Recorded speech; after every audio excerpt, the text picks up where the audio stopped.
નમસ્કાર, BBN news ચેનલમાં આપનું સ્વાગત છે। હું છું કવિતા પંચાલ ને હવે જોઈએ આજના સમાચાર।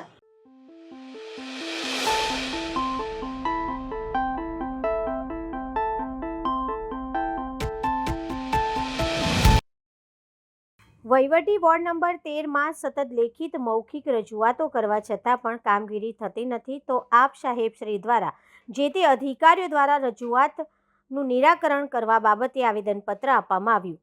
વોર્ડ નંબર 13માં સતત લેખિત મૌખિક રજૂઆતો કરવા છતાં પણ વોર્ડ નંબર 13ની અંદર રોડ, રસ્તા, શુદ્ધ પીવાનું પાણી, ડ્રેનેજ લાઇન, ગંદકી, લોકો ઉપર જાન લેવા હુમલા જેવી પાયાની સુવિધાઓની રજૂઆતો અધિકારીઓ દ્વારા કોઈ પણ પ્રકારની કામગીરી આજ દિવસ સુધી કરવામાં આવેલ નથી, જેમાં માનનીય વડાપ્રધાન સાહેબ, માનનીય મુખ્યમંત્રી સાહેબ, માનનીય ગૃહમંત્રી સાહેબ, આપ સાહેબ, માન્ય મ્યુનિસિપલ કમિશનર સાહેબ, માન્ય મેયર સાહેબ, સ્ટેન્ડિંગ કમિટીના ચેરમેનશ્રીઓને પત્ર લખેલો છે, છતાં પણ આજ દિવસ સુધી કામગીરી કરવામાં આવેલ નથી। તારીખ 1-2-2025ના રોજ વહીવટી વોર્ડ નંબરમાં રજૂઆતો માટે ભૂખ હડતાલ કરવામાં આવી હતી, જેમાં માળી રાજેશ ભીખાભાઈ દ્વારા સવારના 10:30 થી સાંજના 5:30 સુધી ભૂખ હડતાલ પર હતા, જેમાં પાણી પણ નથી પીધું। જેમાં અધિકારીઓ દ્વારા જણાવવામાં આવેલ હતું કે તમારી તમામ રજૂઆતોની કામગીરી આવતીકાલથી શરૂ કરી દેવામાં આવશે, પરંતુ આજ દિવસ સુધી કોઈ પણ પ્રકારની કામગીરી કરવામાં આવેલ નથી। જો દિન 10ની અંદર રજૂઆતોનો નિકાલ કરવામાં નહીં આવે તો ફરીથી મ્યુનિસિપલ કમિશનરશ્રીની ઓફિસમાં ભૂખ હડતાલ પર ફરીથી કરાશે।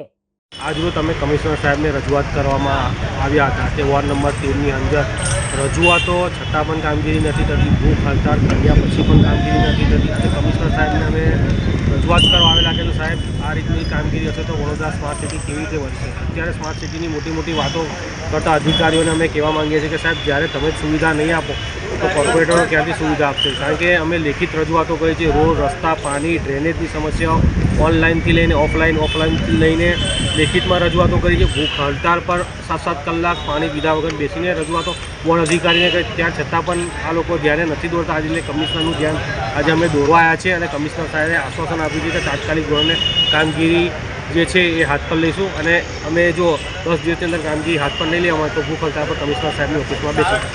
તમારું નામ? રાજેશ માળી।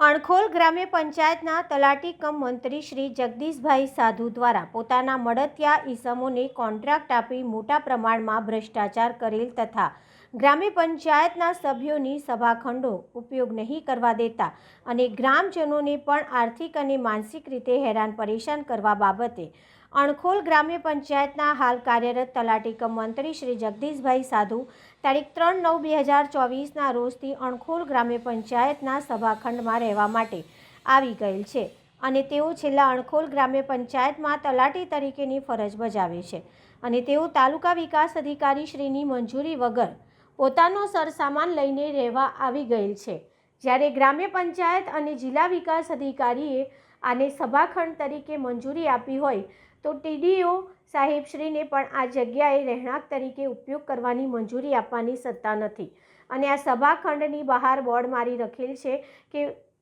પરમિશન વગર કોઈએ આવવું નહીં તેવું બોર્ડ પર લખેલું છે, અને તેઓને પોતાને મન ફાવે તે રીતે મનસ્વીપણે વહીવટ કરે છે, અને ગ્રામ્ય પંચાયતના સભ્યશ્રીને પણ પૂછવામાં આવતું નથી કે વિકાસના કામો માટે પણ મિટિંગમાં કોઈ ચર્ચા વિચારણા કરવામાં આવતી નથી।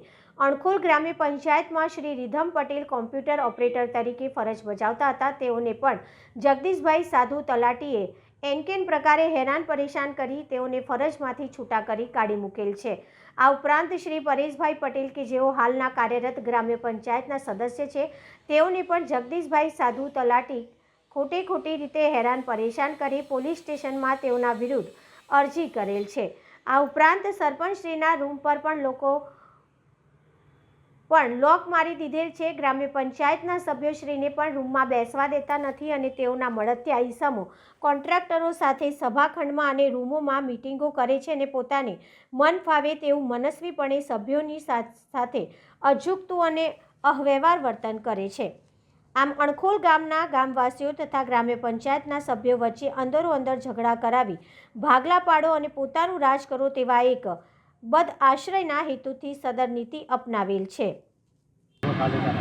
અત્યારે અમે અણખોલ ગ્રામ પંચાયતના તલાટી વિરુદ્ધ આવેદનપત્ર આપવા આવ્યા છે.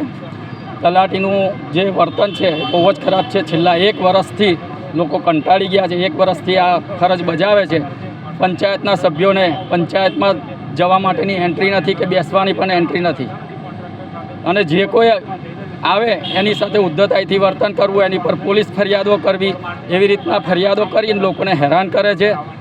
પબ્લિક કંટાળી છે. જે કામો થયા છે છેલ્લા 1 વર્ષમાં અંદાજિત 2 કરોડના આસપાસના એને કામો મંજૂર કરાવી લાવ્યો છે. અને તમામ કામોમાં એને એના પોતાના મળતિયા કોન્ટ્રાક્ટરો મૂક્યા છે. એમને ખૂબ ભ્રષ્ટાચાર કર્યો છે અને એવા કોન્ટ્રાક્ટરો બી બ્લેકલિસ્ટ થવા જોઈએ એવી અમારી માગણી છે. આ તલાટીની બદલી થાય અને જ્યારે પણ આના તપાસ થાય, કમિટી રચી કામોની, અને કામોમાં ભ્રષ્ટાચાર છે જ અને ભ્રષ્ટાચાર સાબિત થાય તો ઓપરેશન ગંગા જળ હેઠળ જે મુખ્યમંત્રીએ લોન્ચ કર્યું છે એ હેઠળ એની પર કાર્યવાહી થાય એ અમારી માગણી છે. તલાટીનું નામ જગદીશભાઈ. પેવર બ્લોકના કામો છે, આરસીસી રોડના છે, કટરના કામો છે, ઘણા બધા કામો કર્યા છે છેલ્લા 1 વર્ષમાં. 2 કરોડની આસપાસના કામો છે. ઉમેશ પટેલ. ભારત સરકારના જળશક્તિ વિભાગના જળ સંચય અભિયાન અંતર્ગત કેચ ધ રેઇનના અભિયાન હેઠળ વડોદરા મહાનગરપાલિકા દ્વારા રેઇન વોટર હાર્વેસ્ટિંગની કામગીરીનું ખાતમુહૂર્ત. વડોદરા શહેરમાં ભૂગર્ભ જળને રિચાર્જ કરવા અને જળ સ્તરને ઊંચું લાવવા અને વડોદરા મહાનગરપાલિકા દ્વારા ₹10 કરોડના ખર્ચે આશરે 300-400 લીટર મેઇન પ્રોક્ટોરિંગ ક્ષમતા ધરાવતા અંદાજે 100 નંગ ડીપ રિચાર્જ વેલ તથા શહેર વિસ્તારમાં રહેણાંક વિસ્તારો, સોસાયટીઓ અને અન્ય જાહેર જગ્યાઓએ કેચ ધ રેઇન અભિયાન અંતર્ગત ₹10 કરોડના ખર્ચ હેઠળ આશરે 400થી પણ વધુ સ્થળોએ 10 જેટલી વિવિધ ડિઝાઇન મોડલ આશરે ક્ષમતા 100 લીટર ધરાવતા રેઇન વોટર હાર્વેસ્ટિંગની કામગીરીનું આજે શુભારંભ થયો. હાલમાં ખાતમુહૂર્ત બાદ બંને કામગીરીઓ પૈકી તબક્કાવાર મશીનરી વધારી દરરોજ અંદાજે 20થી 25 અલગ અલગ જગ્યા પર એક સાથે કામગીરી કરવામાં આવનાર છે. ઉક્ત બંને કામગીરીઓ હેઠળ કુલ 20 કરોડના ખર્ચે અંદાજે 500 જેટલી જગ્યાઓએ તમામ કામગીરીઓ જૂન 2025 પહેલાં એટલે પ્રી મોન્સૂનની કામગીરીના ભાગરૂપે પૂર્ણ કરવામાં આવશે. સદર કામગીરી માટે શહેરના 4 ઝોન વિસ્તારમાં સ્થાનિક સભાસદશ્રીઓના સૂચના તથા વોટર લોગિંગની સ્થળોની યાદી બનાવી તે જ જગ્યાએ જનભાગીદારી હેઠળ તથા અન્ય ગ્રાન્ટ હેઠળ પણ આવરી લઈ રેઇન વોટર હાર્વેસ્ટિંગ કામગીરી કરવામાં આવશે, જેથી સદર જગ્યાઓએ વરસાદી પાણીનો ભરાવો થતો અટકાવી તેને ભૂગર્ભમાં રિચાર્જ કરી શકાશે, જેનાથી વરસાદી પાણી ભરાવાના પ્રશ્નોનો નિકાલ તથા ભૂગર્ભ જળનું સ્તર ઊંચું લાવવાના મદદરૂપ થશે.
ભારત સરકારના જળશક્તિ વિભાગના જળ સંચય અભિયાન હેઠળ વડોદરા શહેરમાં પરકોટિંગ વેલ બનાવવાનું કામગીરીનું આયોજન કરવામાં આવ્યું છે. લગભગ 10 કરોડના ખર્ચે આ કામગીરી થનાર છે. કુલ 20 કરોડના અલગ અલગ ડિઝાઇનના આ પરકોટિંગ વેલ બનાવવામાં આવનાર છે, રિચાર્જ વેલ બનાવવામાં આવનાર છે, જેથી વડોદરા શહેરના ભૂગર્ભ જળનું લેવલ સ્તર ઊંચું આવશે. એક પર્યાવરણલક્ષી અભિગમ સાથે વડોદરા શહેરમાં જ્યારે વરસાદની બદલાતી પેટર્નના કારણે આપણે સૌએ પૂરની પરિસ્થિતિનો સામનો કર્યો છે, ત્યારે જે 234 જેટલા સ્પોટ નક્કી કરવામાં આવ્યા હતા, આ 234 જેટલા સ્પોટ અને બીજા સ્પોટનો ઉમેરો કરી ને લગભગ 500 જેટલા સ્થાનોએ આ રીતે પરકોટિંગ વેલ બનાવવામાં આવનાર છે. સાથે સાથે સ્થાનિક સભાસદશ્રીઓ, ઇલેક્ટેડ જે પણ ધારાસભ્યશ્રીઓ હોય કે પછી વિસ્તારના નાગરિકો આ દરેક પાસે પોતાના વિસ્તારમાં જો પાણીની ભરાવાની સમસ્યાની વરસાદના કારણે વોટર લોગિંગની જે સિચ્યુએશનનો સામનો કરવો પડ્યો છે એવા પણ સ્પોટની લિસ્ટ મંગાવવામાં આવશે અને આગામી સમયમાં એનું પણ કામગીરી આ રીતે કરવામાં આવશે. આજે જે ખાતમુહૂર્ત કર્યું છે એક સાથે 25 જેટલા સ્થાનોએ અલગ અલગ મશીનરી જેમ મંગાવવામાં આવશે અને એક સાથે 25 સ્થાનોએ આ પરકોટિંગ વેલ માટેનું કામગીરીનો આરંભ કરવામાં આવશે, જેનાથી ભૂગર્ભ જળનું આપણે સ્તર પણ વધારી શકીશું. તો સાથે સાથે પાણીના ભરાવાની સમસ્યાથી પણ આપણને છુટકારો મળશે. તો લગભગ 10 કરોડના ખર્ચે 300 થી 400 લીટર પ્રતિ મિનિટની આપણે પરકોટિંગની ક્ષમતા ધરાવતા આપણે આવા 100 નંગ જેટલા ડીપ રિચાર્જ વેલ બનાવવામાં આવનાર છે. તો બીજા 10 કરોડ એટલે કુલ 20 કરોડ જેટલા ખર્ચે અલગ અલગ વડોદરા શહેરના આખા જ વિસ્તારને આપણે કવર કરી શકીએ એ રીતે અલગ અલગ સ્થાનોએ આ રીતે રિચાર્જ ડીપ વેલ બનાવવામાં આવનાર છે. આજ રોજ વડોદરા શહેરના સયાજી બાગ ખાતે ગેટ નંબર 3 પાસે જે રોડથી 1 ફૂટ નીચું લેવલ છે, જેના કારણે અહીંયા પાણીના ભરાવાની સમસ્યા પણ ઘણી છે, ત્યારે આ ગાર્ડનના ગેટ નંબર 3 પાસે આ રિચાર્જ વેલના ખાતમુહૂર્તનું આજે આયોજન કરવામાં આવ્યું, જેમાં આપણી સાથે ગુજરાત સરકારના માનનીય દંડક શ્રી બાલુભાઈ શુક્લાજી, સ્ટેન્ડિંગ સમિતિના ચેરમેન શ્રી ડૉક્ટર શીતલભાઈ મિસ્ત્રી, નેતા શ્રી મનોજભાઈ, દંડક શ્રી શૈલેષભાઈ, કમિશનર શ્રી દિલીપભાઈ, ભારતીય જનતા પાર્ટી શહેર પ્રમુખ વિજયભાઈ, ધારાસભ્ય શ્રી ચૈતન્યભાઈ, ધારાસભ્ય શ્રી મનીષાબેન અને સૌ વડોદરા શહેરના સૌ સભાસદશ્રીઓ સૌએ સાથે મળી અને આજે આ કામગીરીમાં ખાતમુહૂર્ત કરી અને કામગીરીનો પ્રારંભ કરાવ્યો. જળશક્તિ મંત્રી સી.આર. પાટીલ સાહેબે માનનીય વડાપ્રધાન શ્રી નરેન્દ્રભાઈ મોદીજીની જે હાકલ આખા દેશમાં કરવામાં આવી છે ધ રેન એની ઝુંબેશ જ્યારે ગુજરાતમાંથી ઉઠાવવામાં આવી છે, ત્યારે વડોદરા માટે ગર્વની વાત છે કે વડોદરા મહાનગરપાલિકા દ્વારા આખા ગુજરાતમાં સૌપ્રથમ વખત એકી સાથે 500 જેટલા રેન વોટર હાર્વેસ્ટિંગ સિસ્ટમ દ્વારા બોર કરીને વડોદરામાં વરસાદમાં આવતું પાણી સંગ્રહ કરવાનું અને તેની સાથે સાથે વડોદરાના ગયા વખતની જે પૂરથી નાગરિકોને તકલીફ દૂર કરવા માટે જ્યારે 20 કરોડના ખર્ચાથી કોર્પોરેશન દ્વારા 500થી વધારે બોરવેલ બનાવવાનું કર્યું, ત્યારે સૌપ્રથમ તો કોર્પોરેશનના તમામ પદાધિકારી અને વહીવટીતંત્રને અભિનંદન પાઠવું છું અને આપના માધ્યમથી તમામ નાગરિકોને વિનંતી કરું છું કે આપના વિસ્તારમાં જ્યાં જ્યાં પણ પાણી ભરાતું હશે, નીચાણવાળા વિસ્તારમાં પાણી ભરાતું હશે, વિસ્તારની યાદી આપના વિસ્તારના જે નગરસેવકો હતો તેમને આપશો તો તે વિસ્તારમાં પણ તાત્કાલિક બોર બનાવવામાં આવશે. ખોડિયાર માતાના મંદિર ટ્રસ્ટ દ્વારા આજરોજ ખોડિયાર માતા જયંતિ નિમિત્તે ભક્તોનું ઘોડાપૂર જોવા મળ્યું. આજે ખોડિયાર માતાની જયંતિ નિમિત્તે ખોડિયાર માતાના મંદિરે ભક્તોનું ઘોડાપૂર ઉમટ્યું હતું. મોટી સંખ્યામાં ભક્તો ખોડિયાર માતાના મંદિરે ખોડિયાર માના દર્શનાર્થે આવ્યા હતા. ખોડિયાર માતા ભક્તોને મનોકામના પૂર્ણ કરે છે, જેથી કરીને તેમનો મહિમા ખૂબ મોટો છે. આજરોજ ખોડિયાર માતાની જયંતિ નિમિત્તે ટાવર 4 રસ્તા રાવપુરા ખાતે 19 ફેબ્રુઆરીના રોજ મહાયજ્ઞ અને ભંડારાનું આયોજન કરવામાં આવ્યું છે. ભક્તો ખોડિયાર માને ફૂલ અને પ્રસાદ ચડાવે છે અને માતાની ભક્તિમય પૂજા કરે છે. અને આજરોજ માતાના જન્મદિવસ નિમિત્તે ભક્તો દ્વારા માતાજીની સાંજે જન્મદિવસની કેક કાપીને જન્મદિવસ ઉજવવામાં આવશે. વધુમાં મંદિરના મહંતે જણાવ્યું હતું કે જે આજ દિવસ મહાસુદ આઠમ મહા મહિનો અને એની સુદ આઠમ એટલે ખોડિયાર જયંતિ, આજ રોજ મા ખોડિયારનો જન્મદિવસ છે અને આપણે ટાવર 4 રસ્તા રાવપુરા વડોદરા ખાતે ખોડિયાર માતાનું મંદિર 112 વર્ષ જૂનું મંદિર છે આપણું, અને એ મંદિરમાં જાગતા આપણા ખોડિયાર માતાનું સ્થાપત્ય 112 વર્ષ જૂનું છે. મંદિર 112 વર્ષ જૂનું છે. ઘણા ભક્તો એમની ટેક લે છે, ટેક પૂરી કરીને આવે છે. માતાજી સામે ઘણા પ્રેમથી રુદન કરીને ખુશ થઈને જાય છે. અને આપણે અહીંયા આજે સાંજે 7-7:30ની વચ્ચે માતાજીના જન્મજયંતિ નિમિત્તે કેકનું કટિંગ બી છે, અન્નકૂટ બી છે. મિત્ર મંડળો, આપણા મંડળના છોકરાઓ એ પણ કેક કટિંગ કરશે. તદ ઉપરાંત માતાજીનો આનંદનો ગરબો રાખેલો છે આજે રાત્રે 9 વાગે. તો સૌ ભાઈ ભક્તોને આમંત્રણ છે, ભાવભીનું આમંત્રણ છે. 9 વાગે પધારો, માતાજીના આનંદના ગરબાનું રસપાન કરો, પુણ્યમાં લાભ લો. જય માતાજી. મારું નામ પ્રજ્ઞેશભાઈ બારોટ.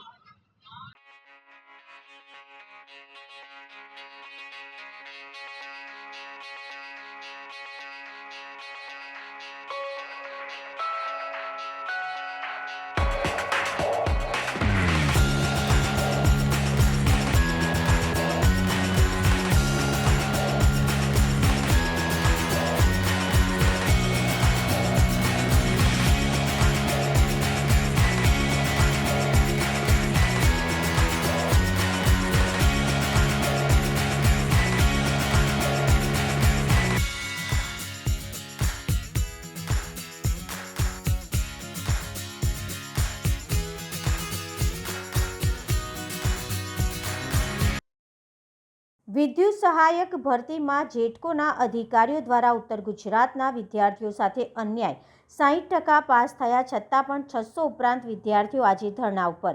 જેટકો દ્વારા લેવામાં આવેલી વિદ્યુત સહાયકની પરીક્ષા 60% માર્ક સાથે પાસ થયા છતાં નોકરી ઉપર લેવામાં નથી આવતા અને રાજકોટમાં 40% પાસ થયેલા લોકો એસી કેબિનમાં બેસી નોકરી કરી રહ્યા છે. એક દિવસ એક જ પેપરમાં પરીક્ષા પાસ થયેલા રાજકોટના વિદ્યાર્થી 40% નોકરી અને ઉત્તર ગુજરાતના 60% પાસ થયેલા વિદ્યાર્થી નોકરી માટે વલખા મારી રહ્યા છે. જ્યારે આજે વડોદરા અલકાપુરી પાસે આવેલા વિદ્યુત ભવન પાસે ઉત્તર ગુજરાતના વિદ્યાર્થીઓ ન્યાય માટે ધરણા પર બેઠા હતા. મારું નામ રાજેશભાઈ શર્મા છે. હું કપનથી આવેલો છું. હવે અમે જેટકો અંદર ઇલેક્ટ્રિકલ આસિસ્ટન્ટ વિદ્યુત સહાયકની એક્ઝામ આપેલી. એ એક્ઝામ આપવામાં અમારી સાથે અન્યાય કરવામાં આવ્યો છે. અન્યાય એવો થયો છે કે જેટકો ઓલ ગુજરાત લાગે ને ઓલ ગુજરાતનું પેપર એક જ દિવસે સેમ પેપર અને એક જ દિવસ પેપર લીધેલું અને એનું મેરિટ આ લોકોએ ઝોન વાઇઝ બનાવ્યું છે. એ મેરિટ બાબતે અમારો જો નેટ થયો છે. બીજા ઝોનની અંદર જે પેપરમાં આપ્યું એ પેપર આપેલા ઉમેદવારો આજે 39 માર્ક્સે લોકો જોબ કરે છે અને અમે મહેસાણા ઝોનના ઉમેદવારો 60 માર્ક્સ હોવા છતાં આજે અમે જોબ માટે અહીંયા રોડ ઉપર બેસવાનો વારો આવ્યો છે. અને જ્યાં સુધી અમને ન્યાય નહીં મળે ત્યાં સુધી અમે આ બાબા આંબેડકરના પ્રતિમા નીચે ગાંધી ચિંતા માર્ગે અહીંયા ધરણા પર બેસવાના છીએ. જેટકો ગેટની આગળ અમે રાત દિવસ બેસી રહેવાના છીએ. અમે ન્યાય મળશે પછી જ અહીંયાથી અમે ઊભા થવાના છીએ. આ અમારા દરેક ઉમેદવારની આ માગ છે. વડોદરાના રાષ્ટ્રીય ટ્રેડ યુનિયન અને સ્થાનિક ટ્રેડ યુનિયનો તરફથી સંયુક્ત કામદાર સમિતિ અને સંયુક્ત ટ્રેડ યુનિયન સમિતિ આવેદનપત્ર આપશ્રીને મોકલી રજૂઆત કરવા માંગીએ છીએ. ફરી એકવાર કેન્દ્ર સરકારની બજેટ 2024ની જેમ જ કામદાર અને ગરીબ વિરોધી સાબિત થયા. 2025-26ની બજેટ અમીરો માટેના આશીર્વાદ સમાન અને ગરીબો અને કામદારો માટે અભિશાપ સમાન સાબિત થયો છે. દેશના પૈસાદાર લોકોને આર્થિક રાહત આપવામાં આવી છે, પરંતુ મોંઘવારી રોકવા, નવી રોજગારી ઊભી કરવા, સામાજિક સુરક્ષા આપવા કે વૃદ્ધાવસ્થામાં પેન્શન, મનરેગા માટે વધારે નાણાં ફાળવવા જેવા કોઈ પણ જોગવાઈ આ બજેટમાં જોવા મળ્યું નથી. ઉપરથી ખાનગીકરણની પ્રક્રિયાને વેગ આપતા ઇન્સ્યોરન્સ સેક્ટરમાં 100% વિદેશી મૂડી રોકાણની છૂટ આપવામાં આવી છે, જે ખૂબ જ ચિંતાજનક છે.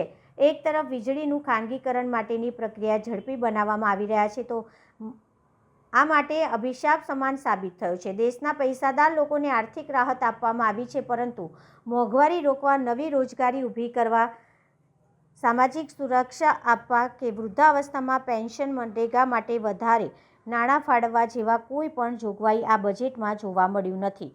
ઉપરથી ખાનગીકરણની પ્રક્રિયાને વેગ આપતા ઇન્સ્યોરન્સ સેક્ટરમાં 100% વિદેશી મૂડી રોકાણની છૂટ આપવામાં આવી છે, જે ખૂબ જ ચિંતાજનક છે. એક તરફ વીજળીનું ખાનગીકરણ માટેની પ્રક્રિયા ઝડપી બનાવવામાં આવી રહી છે, તો બીજી બાજુ ખેડૂતોના દેવું માફી માટે કોઈ પણ જોગવાઈ કરવામાં આવી નથી. તેઓને અનાજ માટેના ટેકા ના આપવા જાહેરાત તો દૂરની વાત છે, ફરી એકવાર ખેતીમાં કોર્પોરેટ ઉદ્યોગપતિઓના પગ પેસારો કરી શકે તેવી પ્રયત્ન કરવામાં આવ્યા છે. આજે સંયુક્ત કામદાર સમિતિ તરફથી અને સંયુક્ત ટ્રેડ યુનિયન સમિતિ તરફથી જે બજેટ આવ્યું છે એ બજેટનો વિરોધ કરવા માટે અને આ બજેટમાં કામદારોને કંઈ મળ્યું નથી એના સંદર્ભમાં આજે આ કાર્યક્રમ અમે રાખ્યો છે.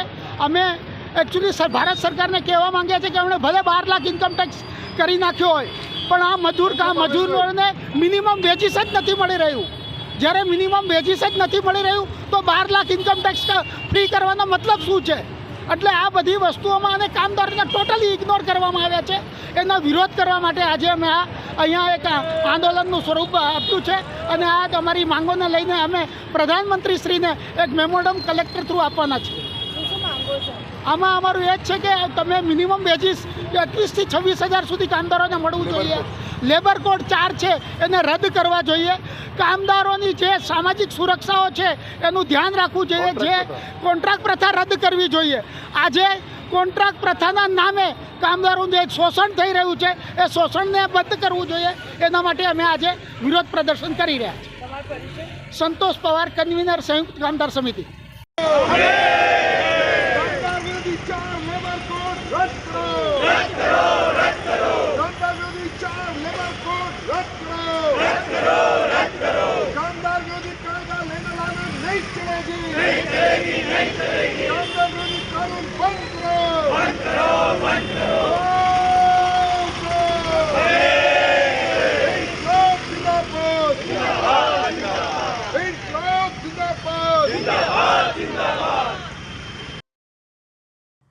વિશ્વામિત્રી નદી પ્રોજેક્ટ અંતર્ગત ગીર ફાઉન્ડેશન અને સામાજિક વનીકરણ દ્વારા મગરોની ગણતરીની પ્રક્રિયા હાથ ધરવામાં આવી.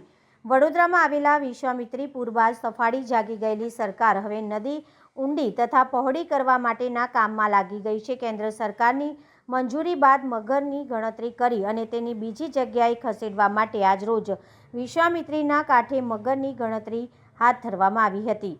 વર્ષ 1960માં વિશ્વામિત્રી નદીમાં 50 મગર હતા. જોકે આજે વિશ્વામિત્રી નદીમાં 441 જેટલા મગરો છે. હાલ કેટલાક મગર છે તેની ગણતરી હાથ ધરવામાં આવી રહી છે. મગરની ગણતરી એકદમ ચોક્કસ થતી નથી, એટલે અંદાજિત ગણતરી થાય છે. એ પ્રાણીઓ ખુલ્લા વાતાવરણમાં અને પાણીમાં રહેતા હોય છે. ચોક્કસ સમયમાં એમની કેટલીક સંખ્યા હોય છે એનું આંકલન થાય છે. એના આધારે સંખ્યાનો અંદાજો થતો હોય છે. મગરની વસ્તી ગણતરી ગીર ફાઉન્ડેશન અને સામાજિક વનીકરણ દ્વારા કરવામાં આવી રહી છે. અંદાજે એકાદ મહિનામાં ગણતરી કરી રિપોર્ટ સોંપવામાં આવશે. વોર્ડ નંબર 17માં આવેલા દીપ ચેમ્બર્સથી તુલસીધામવાડા રોડ પર ગૌરવ પંથની કામગીરી વહેલી તકે પૂર્ણ કરાવવા બાબતે પાલિકા વિરુદ્ધ પ્રદર્શન કરવામાં આવ્યું. આજરોજ માનનીય મ્યુનિસિપલ કમિશનર સાહેબશ્રીને જણાવવાનું કે વોર્ડ નંબર 17માં આવેલા દીપ ચેમ્બર્સથી તુલસીધામ સુધીના રોડ પર ગૌરવ પંથ યોજનાના બજેટમાં ફળવાયેલ કામગીરી છેલ્લા ઘણા સમયથી અધૂરી છે, જેના કારણે રોડની બંને બાજુ ખાડા પડ્યા છે, જેના કારણે આસપાસની સોસાયટીમાં વસતા નાગરિકોને ચાલવામાં તેમજ અવરજવર દરમિયાન મોટી તકલીફનો સામનો કરવો પડે છે. રોડની બંને બાજુ જે કામગીરી અધૂરી છે અને જે કામગીરી છેલ્લા ઘણા સમયથી ખૂબ જ ધીમી ગતિથી થાય છે, એ કામગીરી વહેલામાં વહેલી તકે કરવામાં આવે. વધુમાં વોર્ડ નંબર 17 વડોદરા શહેર કોંગ્રેસ સમિતિના પ્રમુખે જણાવ્યું હતું કે વોર્ડ નંબર 17ની અંદર આવેલો આ તુલસીધામથી દીપ ચેમ્બરવાળો માર્ગ છે, જ્યાં ગૌરવપથના બજેટની અંદર ફૂટપાથ મંજૂર થયો હતો. ત્યાં પહેલાં તો આ લોકોએ સૌથી પ્રથમ મહાનગરપાલિકા દ્વારા રોડ મોટા કરીને ફૂટપાથ નાના કરવામાં આવ્યા. ત્યાં સ્થાનિકોને હેરાનગતિ થઈ. પછી આ રોડ ચાલુ થયું, ફૂટપાથ રોડ મોટા કરવાનું કામગીરી ચાલુ થઈ. ત્યાર પછી તમે જુઓ કે 4 મહિના સુધી આ કામ આનું થતું જ નથી. આવી નવી કામગીરી પડી રહી છે. આ કયા પ્રકારનું આની અંદર મટીરિયલ યુઝ કર્યું છે? રબર યુઝ કરવાની જગ્યાએ નાના નાના કપચી યુઝ કરી નાખેલા છે. ટેકનિકલી આ ખોટી ડિઝાઇનથી રોડ મંજૂર કરેલો છે. બીજું કે જ્યારે આ રોડની મંજૂરી મળી હતી ત્યારે એને એક સમય મર્યાદાની નિર્ધારિત થયેલી હોય, એ સમય મર્યાદા ક્રોસ થઈ ગયેલું એમ લાગે છે, કારણ કે આટલા સમય સુધી આ લોકો રોડનું કામ પૂરું નહીં કરી શકતા. એટલે નવાઈની વાત એ છે, ચાલો નવું એક વર્ક ઓર્ડર લઈને નવું કામ ચાલુ કરવાનું હોય તો એની અંદર સમય લાગે. મેં શનિવારથી મ્યુનિસિપલ કમિશનરશ્રીને આવેદન આપ્યું છે કે ભાઈ તમે વહેલી તકે સાહેબ આનું કામ હાથમાં ચાલુ કરાવો. અત્યારે 3 દિવસ થઈ ગયા, આ અડધું કામ છે એ પણ ચાલુ નથી કરાવી શક્યા. હવે અહીંયા જો તમે જેટલા સિનિયર સિટીઝન છે એને ચાલવાની તકલીફ પડે છે, સ્થાનિકોને અહીંયા અંદર વ્હીકલ લઈ જવાની તકલીફ પડે છે, ડસ્ટ આટલી ઉડે છે. એટલે કંઈ ને કંઈ રીતે કોર્પોરેશનની લાપરવાહી આની અંદર દેખાઈ રહી છે. હવે જે વિસ્તારની અંદર ખરેખર રોડની જરૂર નહીં ત્યાં એ લોકો રોડ પર કાર્પેટિંગ કરે છે. ઘણી બધી જગ્યા એવી રીતે એ લોકો અધૂરું કામગીરી છોડીને ગયા છે કે આ તુલસીધામ રોડ છે, કબીર કોમ્પ્લેક્સ એ અંદર બી સીલકોટ કરવાનું બાકી છે. 6 મહિના સુધી અધૂરા કામગીરી પૂરી કરતા નથી ને પછી એ કામગીરી પૂરી જ બતાવી દે છે ઓન પેપર. એટલે મારી તો આપના માધ્યમથી એ જ રજૂઆત છે કે વહેલી તકે આજે અધૂરું કામ છે પૂર્ણ કરે. મ્યુનિસિપલ કમિશનરને શનિવારે તો જણાયેલું છે, પણ આપના માધ્યમથી ફરી જણાવું છું કે 3 દિવસની અંદર જો આ કામગીરી પૂર્ણ નહીં થાય તો આના ઉપર ફરી એક આંદોલન કરવામાં આવશે. પાર્થ પટેલ, વોર્ડ નંબર 17, કોંગ્રેસ પ્રમુખ. તુલસીધામ 4 રસ્તા માંજલપુરની વાત કરું છું. તુલસીધામ 4 રસ્તાથી દીપ ચેમ્બર સુધીનો જે પોર્શન 6 મહિનાથી બંને બાજુનો જે પોર્શન છે એ ખોદી કાઢ્યો છે. લગભગ 30થી 40 ફૂટનો પટ્ટો છે આખો. એ પટ્ટા ઉપર શરૂઆતમાં ગ્રેવલ, નાની કપચી અને મોસ્ટલી ધૂળ એ મટીરિયલ નાખીને કોન્ટ્રાક્ટર ક્યાં રવાના થઈ ગયો, ક્યાં ગાયબ થઈ ગયો એ અમને કંઈ હજુ સુધી ખબર પડતી નથી. અચ્છા, બીજું, આટલા વખતથી અમે કોર્પોરેશનનો કોઈ સુપરવાઇઝર કે કોઈ એન્જિનિયર કે કોઈ ઓથોરિટી કે જે રોડના કામોની દેખરેખ કરે, એના બિલો બનાવીને કોન્ટ્રાક્ટરને પેમેન્ટ કરે, એ પૈકી કોઈ પણ વ્યક્તિ અમારા જોવામાં આવી નથી. એણે શું જોયું એ અમારે એને બતાવવું છે. એ ખરેખર ટેકનિકલ માણસને અહીંયા મોકલીને અમારી સાથે ડિસ્કસ કરાવો કે ભાઈ આ તમે રોડ બનાવો છો કે આ શું કરવા બેઠા છો તમે. હું તો retired executive engineer Narmada project retired થયા ને મને 24 વર્ષ થઈ ગયા. અમે નર્મદા ડેમ આ રીતે નથી બાંધ્યો. તમે આજે નર્મદાનું પાણી આ રીતના નથી પીતા. અમે જે કામો કર્યા છે એ અમને તો આ જોઈને નવાઈ લાગે છે કે આ શું કરવા બેઠા છો તમે. તમારી પાસે એન્જિનિયરો છે એ શું કરે છે? એમને ખાલી ટેન્ડર બનાવીને તમને આપી દીધા અને તમે એજન્સીઓ ફિક્સ કરી. એ એજન્સી શું કરે છે, કેવી રીતના કરે છે એ કોઈ જોયું છે? કોઈ તપાસ કરી છે? કોઈ એની દરકાર કરી છે? એને મટીરિયલ શું નાખ્યું છે એ તો જોવા આવો તમે. પહેલાં તો એ વાત કરો, એને શું મટીરિયલ નાખ્યું છે એ તો જુઓ તમે. અને આજે 6 મહિનાથી ખોદીને બેસી રહ્યા છો. ખરેખર તો રોડનો પોર્શન એવો કરવો જોઈએ કે જેટલે ખોદાણ કરીએ 200 મીટર કે 500 મીટર એ ખોદીને વિથિન 1 વીક એની ઉપર ઇન્ક્લુડિંગ કાર્પેટનું કામ ફિનિશ થઈ જવું જોઈએ.